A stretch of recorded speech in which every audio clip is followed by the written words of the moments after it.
Good morning YouTube. ഇന്നത്തെ daily വ്ളോഗിലേക്ക് സ്വാഗതം. ചിലപ്പോൾ നിങ്ങൾ ചിന്തിക്കുന്നുണ്ടാവും ഇന്നലെ എന്തുകൊണ്ടാണ് ഞാൻ വീഡിയോ ഇടാതിരുന്നതെന്ന്. നമ്മൾ എല്ലാ ദിവസവും ഓരോ വീഡിയോ വെച്ചിടുന്നതാണ്, കണ്ടിന്യൂ ചെയ്തിടുന്നുണ്ട്. 365 ഡേയ്സ് ഓരോ ദിവസവും ഓരോ വീഡിയോ എന്നുള്ള രീതിയിൽ നമ്മൾ ചെയ്തു പോവുകയാണ്. അപ്പോൾ ഇന്നലെ ചിലപ്പോൾ നിങ്ങൾ ചിന്തിക്കുന്നുണ്ടാവും എന്തുകൊണ്ടാണ് ചെയ്യാറുണ്ടെന്ന്. അതെന്താണെന്നുള്ളത് ഞാൻ വഴിയെ പറയുന്നതായിരിക്കും. അപ്പോൾ let's get into the show.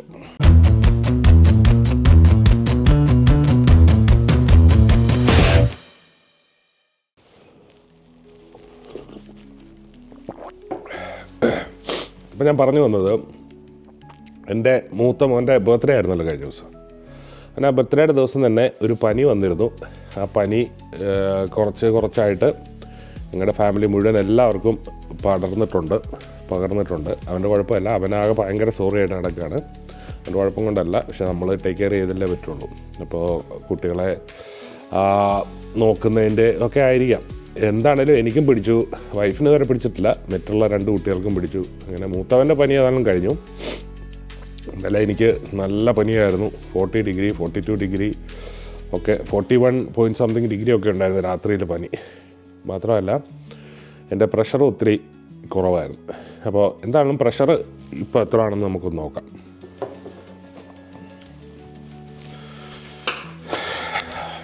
ഇതുപോലുള്ള പ്രഷർ ചെക്കിങ്ങിൻ്റെ അപ്പാരറ്റസ് ഇവിടെ മേടിക്കാൻ കിട്ടും. നമ്മുടെ ഡോക്ടറുടെ അടുത്തൊക്കെ നാട്ടിൽ കാണുന്ന ടൈപ്പാണ്. എന്താണെങ്കിലും നമുക്ക് തന്നെ ചെക്ക് ചെയ്യാൻ പറ്റും. അതാണ് അതിൻ്റെ ഒരു പ്രത്യേകത. പ്രഷറൊക്കെ ഭയങ്കര കുറവായിരുന്നു. പോലെ 100/60 ഒക്കെ ആയിരുന്നു. ഇതിപ്പോൾ എത്ര ഉണ്ടെന്ന് നോക്കാം. നല്ല കുറവാണ് ഇപ്പോഴും സ്റ്റിൽ. കാണാമോ? ഇത് 113/66. 80 to 120 ആണ് പൊതുവേ നമുക്ക് വരേണ്ടത്. ഇപ്പോഴും സ്റ്റിൽ കുറവാണ്. ഞാൻ നാരങ്ങ ഇതൊക്കെ ഇട്ട് കഴിച്ചായിരുന്നു. ഉപ്പൊക്കെ ഇട്ട് നാരങ്ങ കഴിച്ചിരുന്നു. പക്ഷേ അതിനൊന്നും വേണ്ടത്ര മാറ്റം ഉണ്ടാകുന്നുണ്ട് കേട്ടോ. കുഴപ്പമില്ല. ഭയങ്കര ബുദ്ധിമുട്ടാണ്, തലയ്ക്കകത്ത് അതിൻ്റെ പ്രശ്നമുള്ളത്. അപ്പോൾ ഞാൻ നിങ്ങളോടിന്ന് ഈ പനി ഇങ്ങനെ വന്ന സ്ഥിതിക്ക് നിങ്ങളോടിന്ന് ഇവിടുത്തെ നോർമലി ഇങ്ങനെ പനിയൊക്കെ വരികയാണെങ്കിൽ നമ്മൾ എന്തൊക്കെയാണ് ഇവിടെ ചെയ്യുന്നതെന്നുള്ളൊരു കാര്യം സംസാരിക്കാമെന്ന് ആഗ്രഹിക്കുകയാണ്. ഓക്കെ, പനി പോലുള്ള കാര്യങ്ങൾ വരുവാണെങ്കിൽ നമ്മൾ ഫസ്റ്റ് ഓഫ് ഓൾ ചെയ്യുന്നതെന്ന് പറഞ്ഞാൽ ഹോസ്പിറ്റലിൽ പോകാമെന്നുള്ളതാണ്. ഇവിടെ 2 ടൈപ്പാണ് ഹോസ്പിറ്റൽസ് ഉള്ളത്. ഒന്ന് മെയിനായിട്ടുള്ള ഹോസ്പിറ്റലുണ്ടാവും, 2 ക്ലിനിക്കുകളും ഉണ്ടാവും. നാട്ടിലും ഉണ്ടല്ലോ ക്ലിനിക്കുകളൊക്കെ. അപ്പോൾ ക്ലിനിക്കുകളിൽ ഇരിക്കുന്നവരെ ജനറൽ പ്രാക്ടീഷണേഴ്സ് അല്ലെങ്കിൽ GP എന്നാണ് പറയുന്നത്. ഓക്കെ, അവർ ചെറിയൊരു റൂം എടുത്ത് അതിനകത്ത് ഇരിക്കുകയാണ് ചെയ്യുന്നത്. വരുന്ന ആൾക്കാരെ അവിടെ തന്നെ നോക്കുകയും എന്തെങ്കിലും, അതായത് വിദഗ്ധ ചികിത്സ ആവശ്യമുണ്ടെങ്കിൽ മാത്രം ഹോസ്പിറ്റലുകളിലേക്ക് വിടുകയാണ് ചെയ്യുന്നത്. ഓക്കെ, ഇപ്പം നമ്മുടെ ഫോർ എക്സാമ്പിൾ ഇപ്പോൾ ഒരു സംഭവം ഉണ്ടായെന്ന് വിചാരിക്കും. നമ്മുടെ നടുവിന് പെയിൻ വന്നു. നമ്മുടെ നടുവിന് പെയിൻ വന്നാൽ നാട്ടിലാണ് നേരെ ഓർത്തോ ഡോക്ടറെ പോയാൽ കാണുന്നത്. ഇവിടെ അങ്ങനെ പോയി കാണാൻ പറ്റത്തില്ല, നേരിട്ട് നമുക്ക് കാണാൻ പറ്റുന്നില്ല. നമ്മൾ കാണേണ്ടത് ആദ്യം ഈ GP ആണ്. ആ GP ആണ് ഒരു ഓർത്തോയ്ക്ക് നമ്മളെ സജസ്റ്റ് ചെയ്യുന്നത്. നമുക്കത് എവിടെ വേണമെങ്കിലും ആകും കേട്ടോ. ഇപ്പം ഓപ്പണായിട്ട് വേണമെങ്കിലും അവർ തരും, പക്ഷേ തരുന്നത് ഇവർ തന്നെ ആയിരിക്കും. നമ്മുടെ ഫയലുകളെല്ലാം കീപ്പ് ചെയ്യുന്നത് ഈ GP ആയിരിക്കും. നമ്മുടെ ഫാമിലിയുടെ ഹിസ്റ്ററി, നമ്മുടെ ഫയലുകൾ, നമ്മുടെ കാര്യങ്ങളെല്ലാം ഈ GPയുടെ കയ്യിലായിരിക്കും ഉള്ളത്. അപ്പോൾ അങ്ങനെയാണ്. അപ്പോൾ ഇതുപോലൊരു പനി വരുവാണെങ്കിൽ ഫസ്റ്റ് ഓഫ് ഓൾ ഓക്കെ, ഇപ്പം പനി വന്നിട്ട് തല കറങ്ങി വീണെന്ന് വിചാരിക്കുക, അല്ലെങ്കിൽ ഒരു അപകടം ഉണ്ടായി എന്ന് വിചാരിക്കുക. ഒന്ന് വീണിട്ട് കാലൊടിഞ്ഞാൽ പിന്നെ GPയുടെ അടുത്തല്ല പോകേണ്ടത്. കാലൊടിഞ്ഞ് കഴിഞ്ഞ് കഴിഞ്ഞാൽ നേരെ പോകേണ്ടത് എമർജൻസിയിലേക്കാണ്. അപ്പോൾ അത് വലിയ ഹോസ്പിറ്റലിലോട്ട് തന്നെയാണ് പോകേണ്ടത്. അപ്പം ചെറിയ രീതിയിലുള്ള പരിപാടികൾ, അതായത് നമുക്ക് പ്രൊലോങ്ഡ് ആയിട്ട് പ്രശ്നങ്ങളൊന്നും ഇല്ലാത്ത പരിപാടികളാണ് ഉള്ളതെങ്കിൽ ആദ്യമായിട്ട് നമ്മൾ GP ആണ് കാണുന്നത്. GP കണ്ട് GP ആണ് നമ്മളെ റെഫർ ചെയ്യുന്നത്, ഇന്നടത്തോട്ട് പോകണം എന്നുള്ളത്. അപ്പോൾ ഞാൻ ഇന്നലെ നമ്മുടെ GPയെ വിളിച്ച് എൻ്റെ ഇതാണ് അസുഖം കാര്യങ്ങളൊക്കെ പറഞ്ഞു. പുള്ളി പറഞ്ഞ് വൈറൽ ഫീവർ ആയിരിക്കാമെന്ന് പറഞ്ഞു. ഇളയ ആളെ കൊണ്ട് ഹോസ്പിറ്റലിൽ ഇന്നലെ കാണിച്ചിരുന്നു. ഹോസ്പിറ്റലല്ല, ഈ ക്ലിനിക്കിൽ ഇന്നലെ കാണിച്ചിരുന്നു. അവർ സ്വാബ് ടെസ്റ്റ് ചെയ്തു. ഈ മൂക്കിൻ്റെ അകത്തൊക്കെ ഉള്ള ടെസ്റ്റ് ഉണ്ട്, അതായത് വേറെ എന്തെങ്കിലും ഫ്ലൂ ആണോ എന്ന്. അപ്പോൾ അത് ചെക്ക് ചെയ്തിട്ട് പറഞ്ഞു നോർമൽ വൈറൽ ഫീവറാണെന്ന് പറഞ്ഞു. അപ്പോൾ കുറച്ച് മുമ്പാണ് അതിൻ്റെ ഡീറ്റെയിൽസ് അവർ പറഞ്ഞു തന്നത്. പക്ഷേ എന്നെ സംബന്ധിച്ചിടത്തോളം എനിക്കിതുപോലുള്ള കാര്യങ്ങൾ അടിക്കുക എന്ന് പറഞ്ഞാൽ ഭയങ്കര ബുദ്ധിമുട്ടാണ്. ഇതുപോലെ വയ്യാതാവുക എന്ന് പറഞ്ഞ സിറ്റുവേഷൻ ഉണ്ടായിട്ടേ ഇല്ലെന്ന് വേണേൽ പറയാം. ഞാൻ ഓർക്കുന്ന ഒരു 10-20 വർഷം മുമ്പാണ് ഹോസ്പിറ്റലിൽ കയറുന്നത് പോലെ എനിക്ക് വയ്യാതെ വരുന്ന ഒരു സിറ്റുവേഷൻ ഉണ്ട്. അത് കഴിഞ്ഞാൽ പനിയൊക്കെ വരാനുള്ള പനിയൊന്നും അത്രയും നിൽക്കുന്ന ഇമ്മ്യൂണിറ്റി പവർ കൂടുതലുള്ളതുകൊണ്ടായിരിക്കാം, എന്തുകൊണ്ടാണെന്ന് അറിയത്തില്ല. പക്ഷേ ഇതുവരെ ഇങ്ങനെ ഒരു ഇതുണ്ടായിട്ടില്ല. പക്ഷേ ഇന്നലത്തെ നൈറ്റ്, മിനിഞ്ഞാന്നത്തെ നൈറ്റ് സോ ബാഡ്. ശരിയായിട്ട് പറഞ്ഞു കഴിഞ്ഞാൽ ഭയങ്കര ബുദ്ധിമുട്ടായിരുന്നു.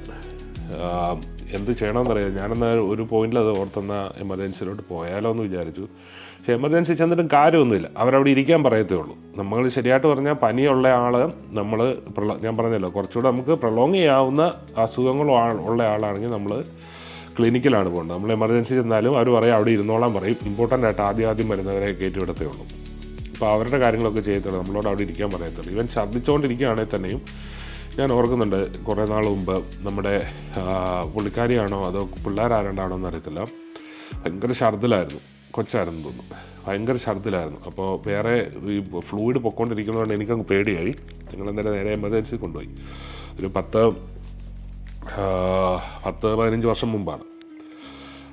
അപ്പോൾ നേരെ ഹോസ്പിറ്റലിൽ കൊണ്ടുപോയി. അവർ പറഞ്ഞു അവിടെ ഇരുന്നോളാൻ പറഞ്ഞു. ഞങ്ങൾ രാത്രി മുഴുവൻ അവിടെ ഉറക്കളച്ച് കൊച്ചിനെയും പിടിച്ചുകൊണ്ട് ഇരുന്നിട്ട് രാവിലെ ഏർലി മോർണിംഗ് ആയി കഴിഞ്ഞപ്പോഴത്തേന് ഇവർ വന്ന് നോക്കിയിട്ട് പറഞ്ഞു കുഴപ്പമൊന്നുമില്ല, വീട്ടിൽ പൊക്കോ, വേറെ പ്രശ്നങ്ങളൊന്നുമില്ല, വെള്ളം കൂടുതൽ കുടിച്ചാൽ മതി.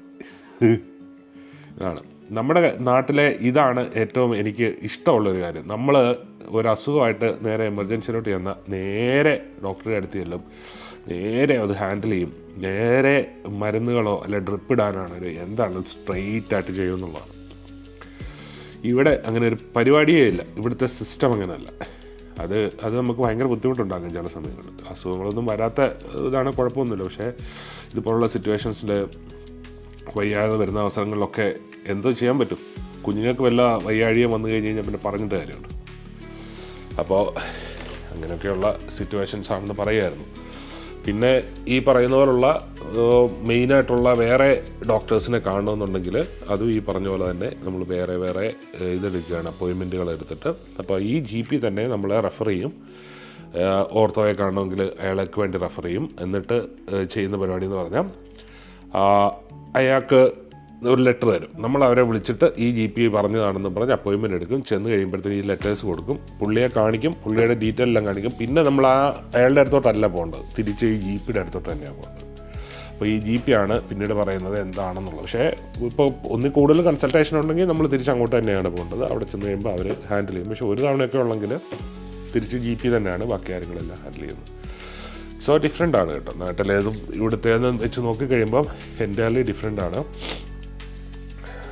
അങ്ങനെയാണ് അതിൻ്റെ ഒരു പരിപാടി. അപ്പോൾ ഇന്നത്തെ വീഡിയോ ഇവിടെ അവസാനിക്കുകയാണ്. നാളെ ഒരു വീഡിയോ ആയിട്ട് ഞാൻ വരുന്നതായിരിക്കും.